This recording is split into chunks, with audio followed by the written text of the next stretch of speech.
How many of you have seen those TikTok compilations of fake disorder cringe, where there are videos of teenage girls pretending to have Tourette syndrome, or pretending to have dissociative identity disorder and introducing you to their alters?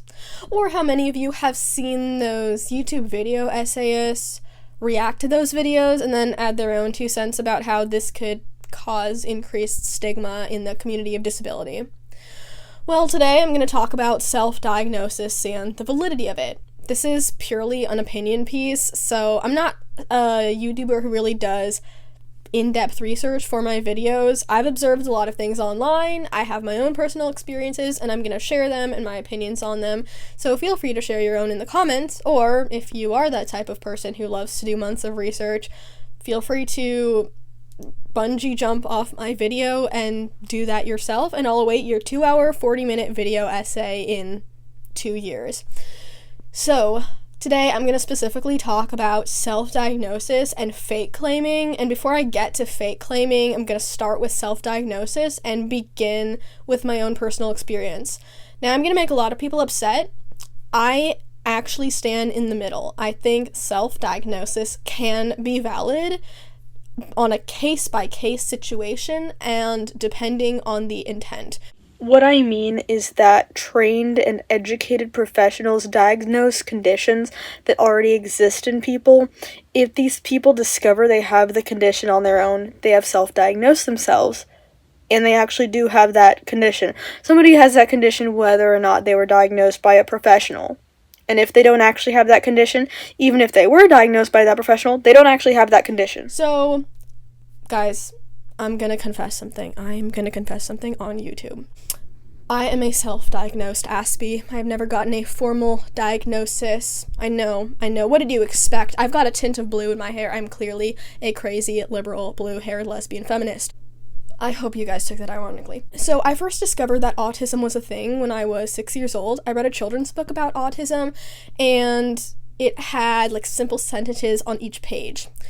Autistic children have a hard time making friends. Autistic children prefer to play alone, with stock image photos of children playing things. So obviously I didn't identify with it. I didn't self-diagnose myself at 6. I didn't really understand what autism was because the book wasn't that descriptive. But when I was about 11 years old, I saw the episode When Carl Met George on Arthur, which is a PBS Kids show, for the first time. When Carl Met George is about a longtime character, George, meeting this bunny character named Carl. And Carl has Asperger's syndrome. And Asperger's syndrome, before it was removed from the DSM-5, is a type of autism, a type of high-functioning, higher intelligence autism. And I did not identify with Carl at all. Carl had a monotone voice. Carl loved trains. He was terrified of puppets. He would have specific panic attacks where he would put a hand on either side of his head and go, over and over again. Do not screen cap that video and use that for sordid purposes, I beg of you. I didn't relate to Carl at all, and I didn't think I had Asperger's syndrome because of watching that video. But as I began watching more videos about Asperger's syndrome and autism on YouTube, I began realizing that, it is quite literally a spectrum with a whole host of different symptoms, most of which described me, such as stimming, which is self-stimulatory behavior. From a very early age, I would constantly be doing things with my fingers that I wasn't even aware of. I would hold a little thing in my hands and start ripping it up. It would be a paper thing. I would rip stickers off things. I would rip the paper thing off of water bottles. I've been doing that from a very early age, and I still do that unconsciously. It would be a lack of eye contact. I actually watched some videos of myself when I was about 1 year old. I never make eye contact with the camera, and I don't look up at my parents either. I'm just running around in circles doing my own thing, and eye contact has never come to me naturally. I didn't even know that people looked into each other's eyes. I always look at each other's noses because I think noses are so much more unique and interesting than any other facial feature. And if someone is too close to me, I can't look at them at all because there's some magnetic force about their eyes that repels me. I've harbored obsessions from a very early age. I've struggled to understand social cues from a very early age, to the point where up until I was 7 or 8 years old, I thought I was the only normal person in the world and that everybody else was weird. When I was 13 years old, I watched a video called See the World Through My Eyes by Rosie King, who at the time was like a 13-year-old Asperger's syndrome advocate, and when she talked about her symptoms and how she discovered she had Asperger's syndrome, and she was technically self-diagnosed before she got her formal diagnosis, she realized she had Asperger's syndrome after reading a book about autism. I realized that her symptoms perfectly described me, and here was someone who was living the exact same experience that I was. I began doing more research, watching more videos about different people with Asperger's syndrome, and I realized I have pretty much every symptom. So then I ended up doing a lot of autism quizzes, and again, those autism quizzes specifically say, this is not a formal diagnosis, see a diagnostician. I took 3 or 4 different kinds, and all of them said autism very likely. At that point, I was like, 12, 13 years old? So I asked my mom if I could get an autism diagnosis, and she was super confused because, like most people, they perceive autism as nonverbal, slow to speak, educationally challenged, usually boy, into trains, makes repetitive sounds over and over, seems to really struggle to function. And from her perspective, I was functioning just fine. I didn't need an aide at school, and I was able to make friends. So at first she was like, do you really need a label? Now for me, it was more revolutionary because I'd spent my entire life thinking something is wrong with me, something's weird about me. Everyone seems to be able to read each other's minds, but I can't. So a diagnosis was more like an affirmation that I wasn't bad at being normal. I wasn't bad at being human. I just had a neurological difference in my brain. So eventually I convinced my mom, and she was like, okay, I'll look into it. So she looked into it, and it turns out it would be $1,100 in a 1.5-year waiting line for a or to even be seen by a psychiatrist diagnosing autism. And she was like, okay, do you really want this? Like, do you really need it? And I was like, okay, $1,100 is really expensive. I don't want to make you pay that. 1.5 years is a really long time. I'm going to be a totally different person 1.5 years from now, so it's fine. I don't need an autism diagnosis that badly. Someone did end up interviewing my mom via a phone call, and she asked my mom, okay, so does your child have light sensitivity? Are they sensitive to clothing? Do they lack eye contact? Do they hyperfixate on different things, etc., etc.? And my mom found out that she was saying yes to a lot of these things. And afterwards she told me, okay, yeah, there were things I noticed when you were a kid where you really didn't like to wear certain clothes and you're very sensitive to bright lights and sounds. So she did notice a lot of these things that are common autism symptoms in me from a very early age. And at that point, she kind of started accepting I probably do have autism and slowly started treating me more like I was somebody who struggled with social cues rather than a child who was being willfully defiant. I've spoken about this in a different video, but I grew up in a church where my atypical behavior was viewed as willful defiance, and that I had a will that the elders and my parents needed to break with more discipline. I'm also the oldest of a number of children in my family, so my behavior was interpreted as just default child behavior. And then when my other sibling came along, we had very different personalities. She was more compliant with everything I wanted to do. I wanted to be in charge. I wanted to be in control of all the games and all the toys, and she was very happy to follow along. And it just looked like a typical younger sister looking up to an older sister sort of thing. So I guess started using the label autistic or Asperger's syndrome. I've already made a video why I choose the label Asperger's syndrome despite it being removed from the DSM-5. That was like 2017, 2018 when I was 13, 14. I know, I am old. I am 21.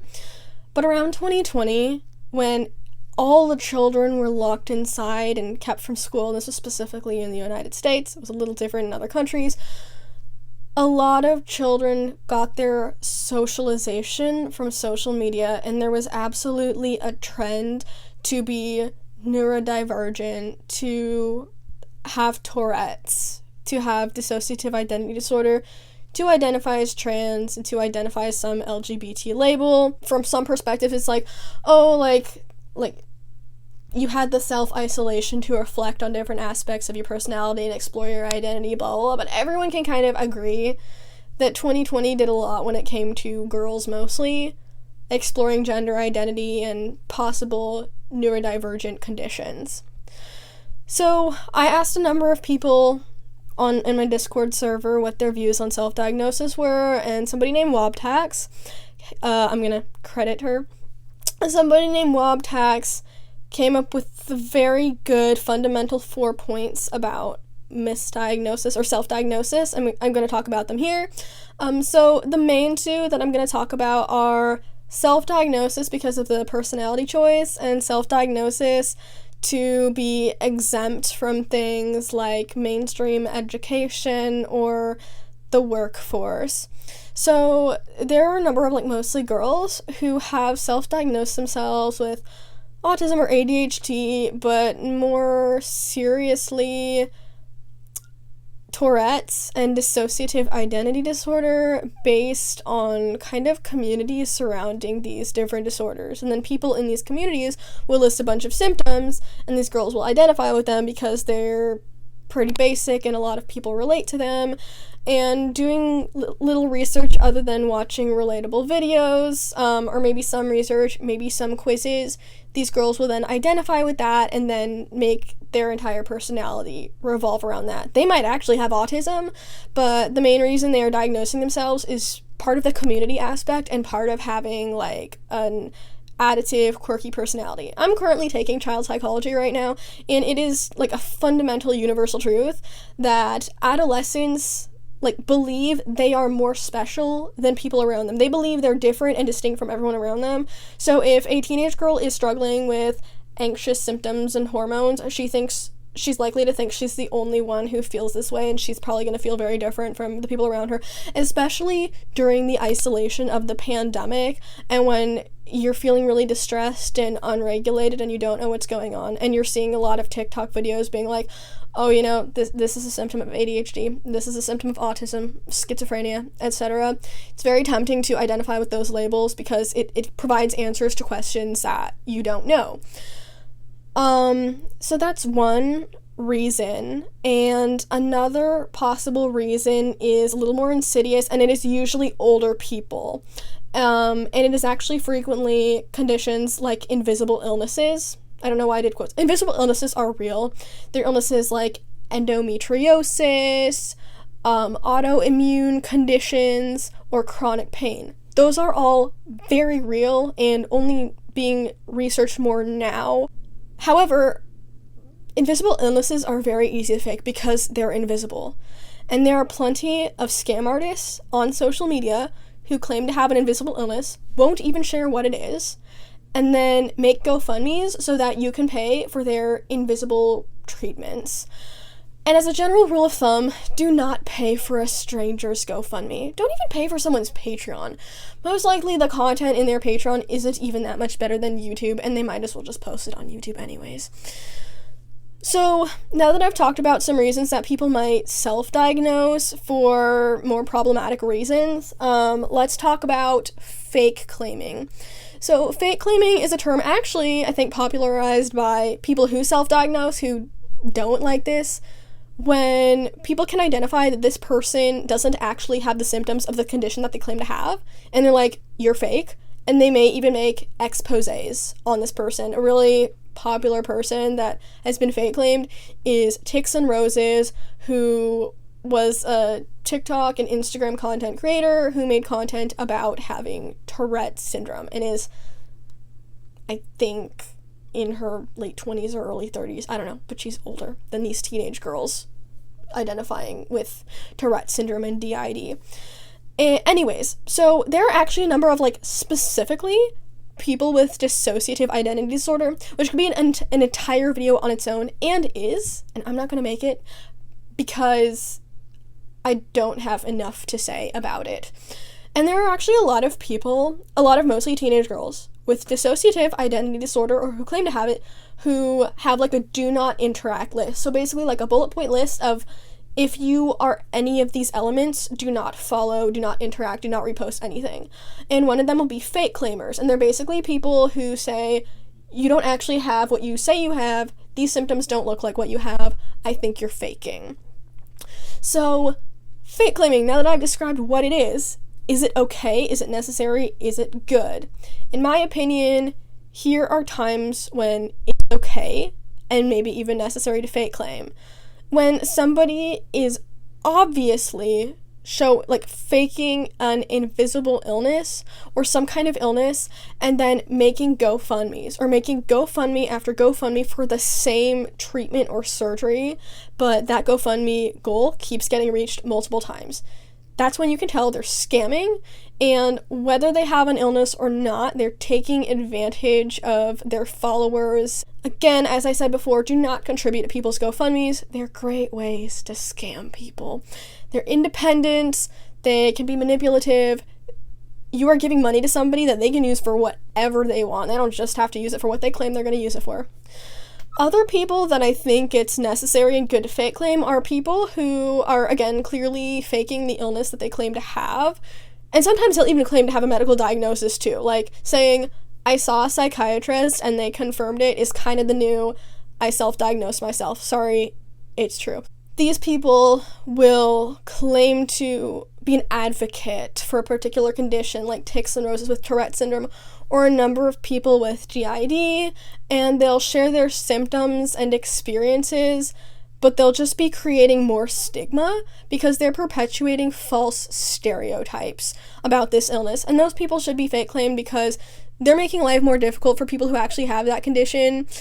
And it's just really insulting for people to get famous for not having to live through the struggle that people who actually have that illness have. When I don't think it's really appropriate to fake claim is a teenager exploring her identity and using an illness or a disorder as an aesthetic. I'm gonna simplify what I said. I think it's extremely annoying and insulting and insensitive when teenagers use your debilitating mental disorder as an aesthetic. I think that making exposés about them is generally counterproductive because it will create a lot of bullying around a teenager who's just following a trend, or even just a young woman who's following a trend. I think it'll create a lot more harassment, death threats. People are horrible on the internet. I think if somebody is basically mocking your mental illness by trying it on as an aesthetic, just block them. Maybe share that within your own circle, but don't make exposés that make young women go viral for simply being irritating. It can have much more devastating effects to them, and then they actually do get complex PTSD. If I understand correctly, there's sort of a psychological placebo. So a lot of psychology students, when they research different disorders, a lot of them start identifying themselves and those symptoms and then begin perpetuating those symptoms when they never had those conditions at all, based on this kind of placebo, almost this hypnosis. Not everyone is susceptible to this, but I think a lot of people are. So a lot of these girls who were never formally diagnosed with ADHD or autism or Tourette's, but think they have it, may actually be totally convinced that they have it. So in those cases, I don't think you should look for Ash, who is 19 and has 600 followers and makes content about how they have 80 different alters living in their head. It's kind of just mean, and these people clearly want attention, so just don't give them attention. The last reason I wanted to talk about why self-diagnosis can be valid is my fundamental mistrust of psychiatry. Now, I think if you're somebody looking for hardcore treatment and or medication, absolutely see a professional, if not multiple professionals. The way diagnosis happens is you are given, specifically for autism or neurodivergent conditions, you're given a questionnaire, you're evaluated in person. This professional evaluates your behavior and your body language and decides, based on their research, but also kind of their own bias, whether you have a condition or not. Girls with autism are severely misdiagnosed more than boys with autism are. Girls with autism are often misdiagnosed with bipolar disorder for some reason, or borderline personality disorder, or complex PTSD. So this doesn't mean that every psychiatrist is inherently untrustworthy. Again, if you want medication, if you want something really hardcore, see a professional. Don't just decide that you have the condition before seeking intense treatment like that. Just because a professional diagnoses you with something isn't confirmation that you actually do have it. Another reason I really distrust psychiatry, well, actually 2 more reasons. Number 1, psychiatrists are, motivated to diagnose you with something in order to medicate you because that's how they make money.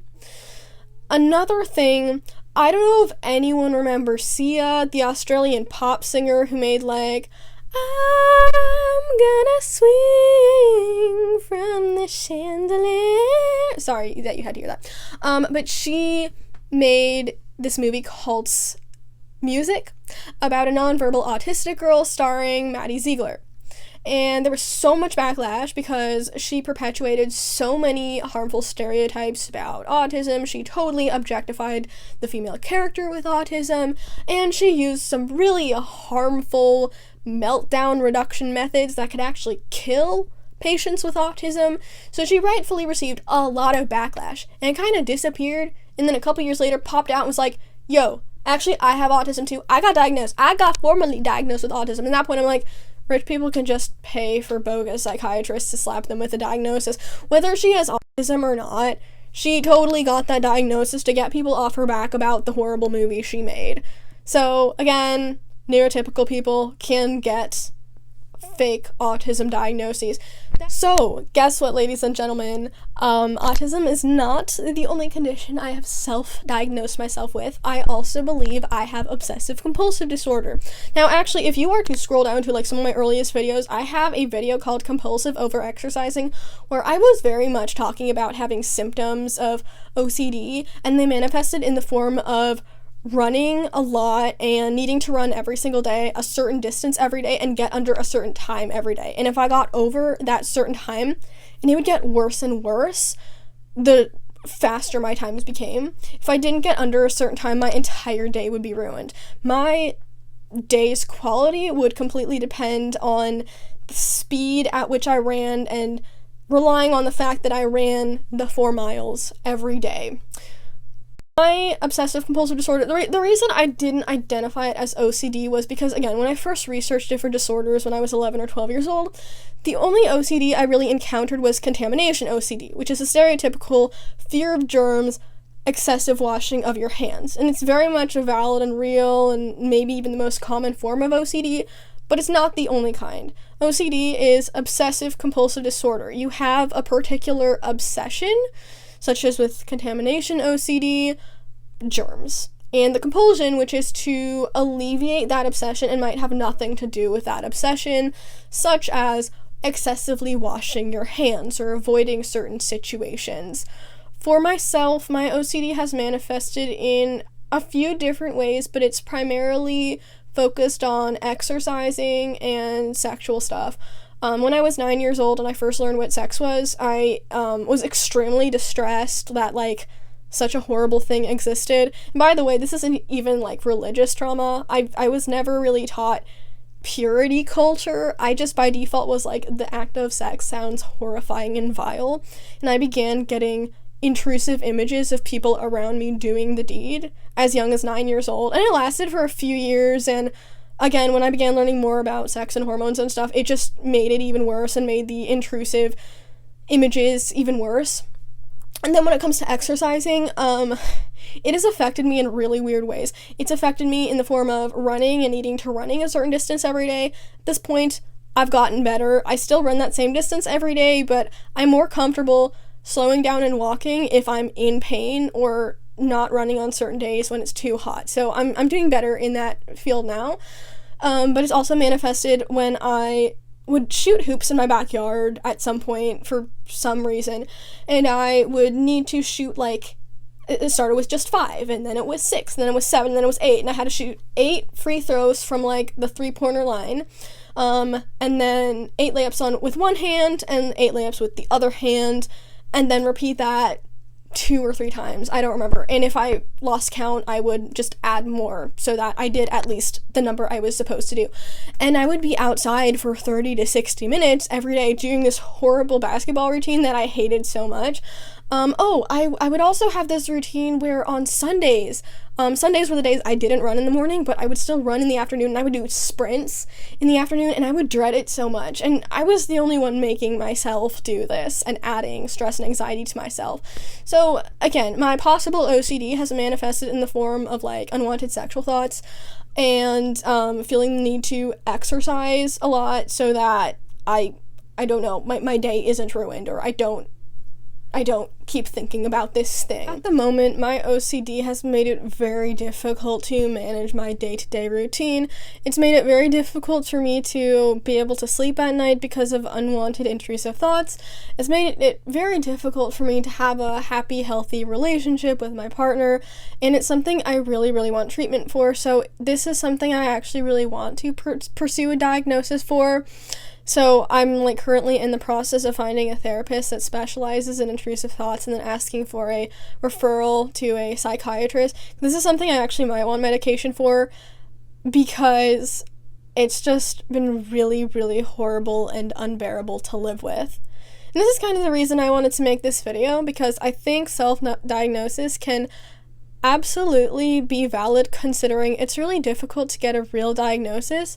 And with something like autism or ADHD, honestly, I probably have ADHD, but, like, how annoying would it sound if I'm like, oh yeah, I'm self-diagnosed with autism, ADHD, OCD, depression, gender dysphoria, and generalized anxiety disorder. Like, come on, nobody wants to hear that. So, at the moment, my autism is really just a way I communicate to other people, hey, if I'm acting strange, please don't take it personally. I just am struggling with social cues, or I might not understand you. So if I'm asking you questions over and over again, it's just because I don't understand. I'm not trying to be mocking or anything. It's just a way to socialize better with people and have people understand me better. And then when it comes to OCD, which is actually making it really difficult for me to function and live a normal life right now, that's something I might want medication for. And when it comes to, again, self-diagnosis, if it's for the purpose of understanding yourself better and understanding your needs in the world better and getting accommodations like in school or having your family or friends treat you in a more understanding way, I think that makes a diagnosis valid. And I think even if somebody doesn't necessarily look autistic to you but is self-diagnosed, you kind of just have to understand that they know themselves better than you do, and their close friends probably know her or him better than you do too.